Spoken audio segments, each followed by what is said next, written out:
Балдар, силер менен мен Жайнагүл Каримова 4-класстар үчүн окутуу орус тилинде жүргүзүлгөн класстар үчүн кыргыз тили сабагыбыз 9-май жеңиш күнү деген темада болот. 93-сабак. 9-май жеңиш майрамы биз үчүн эң ыйык, эң улуу майрам. Анткени бул күндүн бизге келиши оңойго турган жок. 1941 жылдын жай мезгили. Улуу атамекендик согуш.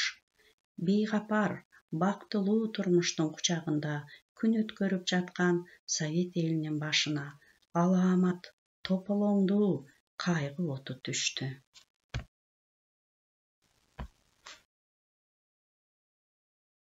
Азаптуу күн 4 жылга созулду.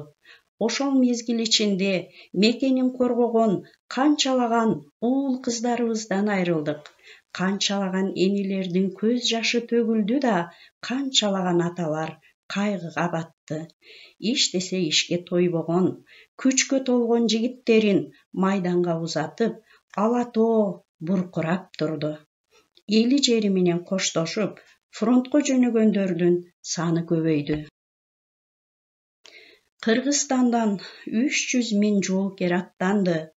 Дүйшөнкул Шопоков, Чолпонбай Төлөбердиев, Дайыр Асанов, Жумак Курманов, Кубат Жуматаев, Акын Садырбаев, Тыныбай Бейшембаев, Муса Эсенгулов, Керим Кирбакбаев, Токобай Тайгараев баш болгон эр азаматтар токтолбостон жөнөп беришти. Согуш майданындагы баатырлардын жасаган эрдиги менен тылдагы кары картаңдар жана өспүрүм балдардын күжүрмөн эмгеги, азап тозогу айкалышып 1945 жылдын 9 майында улуу жеңишке жеттик.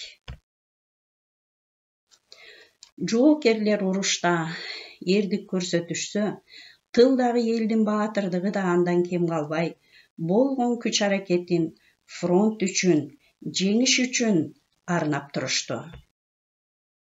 Демек, улуу атамекендик согуштун ардагерлери менен биз сыймыктанабыз. Биздин жоокерлер эрдик көрсөтүп, өз мекенин коргоп калышты. Биз аларга чын жүрөктөн ыраазычылык билдиребиз. Мен согушту каалабаймын, каалабаймын өрттү мен, өрттөнбөсүн, кыйрабасын, гүлдөп турган кең мекен. Ушул менин бардык оюм тилегим, согуш корсун, согушту мен билемин. Деп акын Темиркул Үмөталиев айткандай, согуш корсун, силер эч качан согушту көрбөгүлө.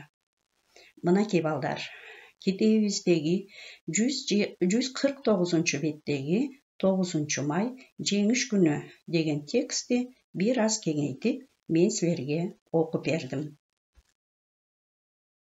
Биз мындан улуу жеңиш күндүн бизге кандайча келгендиги жөнүндө түшүнүк алдык.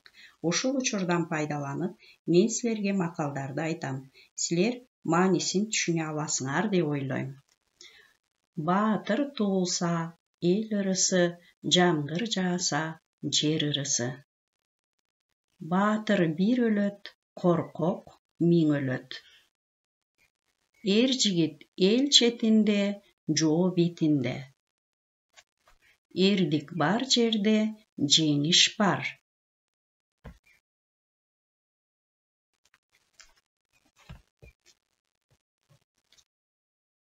Сабагыбыздын кийинки бөлүгүн баштайбыз балдар.